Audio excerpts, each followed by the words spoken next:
So continuing on the journey of reading these abominations masquerading as character cards, I will now enter the Valley of Death that is the Maximals. Last week I did one of these on the Terracons, and that video was well loved, but not well viewed. And I want to say that you should go watch it, but those cards did contain some spoilers, some of which was stuff we already knew, but if you've been completely unspoiled so far, maybe don't watch it. If you have been, or just don't care like a boss, then feel free to go enjoy that video. Also, maybe if you care about spoilers, don't watch this one as well. I'm from the future, and I read these already, and while the spoilers here are more minor than they were in the last set, there still are spoilers. Now I return you to the inferior perspective from the past, who dares be a few hours younger than me. Some people have suggested to me that these cards weren't originally written in English and were just poorly translated, and while that's an enticing theory, it's not one I subscribe to. While yes, these are written like ass, it's not the type of ass that seems like it doesn't understand English, more like it doesn't understand fundamental concepts. Like the difference between shooting someone in the face and telling them what your favorite food is. There's also just a very real possibility that someone assaulted these cards with the copy-paste function and paid no attention to where they were clicking. Now before getting into this, your likes! Please give. And if you enjoyed this video by the end and you aren't already subscribed, please consider it. Anyways, the cards. Airraiser. Designation, Maximal Scout. You know, I'm only thinking of this now, but that is not a designation. That's a duty or role. Unless you call her on the radio being like, Maximal Scout, report in. Then her designation would be Airraiser or Airraiser. Stomping Ground. Airraiser doesn't stomp, she soars. The sky is her domain. That was both unholy levels of cringy, and what the hell is this new category? Like, does it exist simply to be painfully obvious? I would think that this would be something like Iacon or Eucharis, maybe even Peru. But no, it explains that her stomping ground is the air. You know, like a bird. It's a good thing that they clarified that because I was going to assume it was the Marianas Trench. Converts into a peregrine falcon with a jaw-dropping wingspan and deadly poise and power. You know, I was going to make a joke that of course she has a huge wingspan, she's a giant robot, but then I decided against it because the last part is just so stupid. She transforms into a thing that has poise? Does she not have it normally? And the poise is deadly? General demeanor. Unafraid to operate alone and prepared to fly without backup into the face of certain danger. Airraiser is a brave, dignified warrior whose sharp eyesight and awesome ordnance is a steady comfort to her fellow Maximals on the ground. It's a good thing that she's unafraid to fly alone considering the fact that all of the none of her friends can fly. Also, someone found their phrase of the day calendar, did they? Steady comfort. Getting adventurous in our prose today, I see. Ultimate purpose. A vigilant protector of both her team and her allies. The Maximals' aerial reconnaissance expert has always acted as the first line of defense whatever foe may come knocking. Really? Your scout is your first line of defense? That would be understandable in an information is the lifeblood of victory sense, but not so much a, here, you guard this door capacity. And the last sentence is one of those strings of words that sounds correct until you focus on it, at which point you become unsure if it actually functions. Combat abilities. Her Falcon Beast mode gives her astonishing attack capabilities in tandem with her high-flying prowess, like being able to rain down destructive fire from her mighty beak. That's another really badly structured sentence, and they're even worse at punctuation than I am. But really, I'm just amazed that they put combat abilities where combat abilities go. Trivia. Elegant and distinguished. Airraiser is perhaps the most sophisticated Maximal there is. But don't let that fool you. She's got a sense of humor so dry, it can burn you as bad as her flames. I see what they were trying to do with that mangled metaphor. Dry things burn. Insults are called burns. I just don't think it works. And last I checked, a sophisticated sense of humor is supposed to be dry. You don't tend to hear a lot of fart jokes at fancy parties. So why do you think saying, she's sophisticated, but don't let that fool you, she has a sophisticated sense of humor, means anything? Chidor. Designation, Maximal Warrior. Cheetor is the very definition of a scout, and he also shares his role with Rhinox, so you couldn't let him just share his role with Airraiser instead. Stomping Ground. At home in the jungle, but fond of a vast desert plain to race across. That's like saying Stomping Ground Detroit, but also Death Valley. Pick one. You don't just get to have two favorite hangouts. Also, cheetahs are neither from the jungle nor the desert. They live in savannas, you idiot. Converts into a cheetah the size of a small truck with grace and athleticism that belies his bulk. There are many words I would choose to describe Chidor. Stupid. Fucking stupid. Incompetent. Really, really fucking incompetent. Graceful is not one of them. General demeanor. Chidor carries himself with the confidence of someone who knows danger can never catch him. What? I repeat again. What the fuck was that sentence? It took me reading that like 10 times to actually comprehend it. The key is realizing they are using danger like it is a thing that tries to catch you.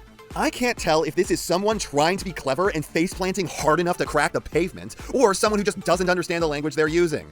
Which is pretty much what happens when you mix the fastest animal on Earth with a massive extraterrestrial Cybertronian. I swear the person who wrote these bios was 13. Ultimate purpose. Like all the Maximals, Chidor has played a key role in protecting the universe from its greatest threat in a legendary battle that still rages.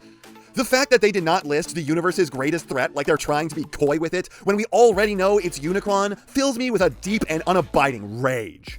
Combat abilities. A supersonic blur, Cheetor is the swiftest of all the Transformers beasts. His sheer speed combined with his colossal claws means that he can strike down his enemies before they've even seen him coming. Cheetor is the swiftest, not Air Racer. Then why is she the Scout? Also, swift is the worst descriptor of anything ever. It's the watered-down bullshit version of fast. Congratulations, you're not fast, you're swift. It's shittier. Trivia. Cheetor's pace is his greatest weapon, but can occasionally also be his weakness. Always quick to act, sometimes he doesn't think things through. I mean, that sounds like they're describing classic Cheetor, a guy so dumb you could be like, hey bro, I bet you can't jump off that cliff, and he'd be like, oh yeah, watch me. Optimus Primal. Designation, leader of the Maximals, a heroic beast faction of Transformers bots. Oh, he gets an actual description when everyone else was just warrior, scout, warrior. What, did he bogart all the adjectives? Stomping ground, the jungles of Machu Picchu, Peru. Oh, okay, he gets an actual stomping ground. It's not like stomping ground, anywhere ABBA is playing so he can get his freak on. Converts into a 13-foot tall metallic silverback gorilla. That is not 13 foot tall. If that is 13, Anthony Ramos is like 3 foot tall, with fists the size of boulders. Still trying to prove that gorillas have Hulk hands, huh? Well, here is photographic proof that they don't. I demand people stop trying to make this argument to me. General demeanor. Optimus Primal's wise green eyes have seen much sacrifice and reflect his gentle nature, but underneath them lies a storm of fury ready to be unleashed whenever it is needed. So, perhaps tread carefully?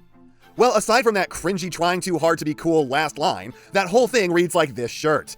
And are they trying to add some Hulk into his personality to go with the Hulk hands? Ultimate purpose. Living on Earth, disguised as beasts, Primal and his Maximals are ever vigilant, watching for the return of an evil they have battled across galaxies for eons. We have been over this. They are not disguised as beasts. No one is tricked by a 30-foot-tall robot monkey with glowing green eyes.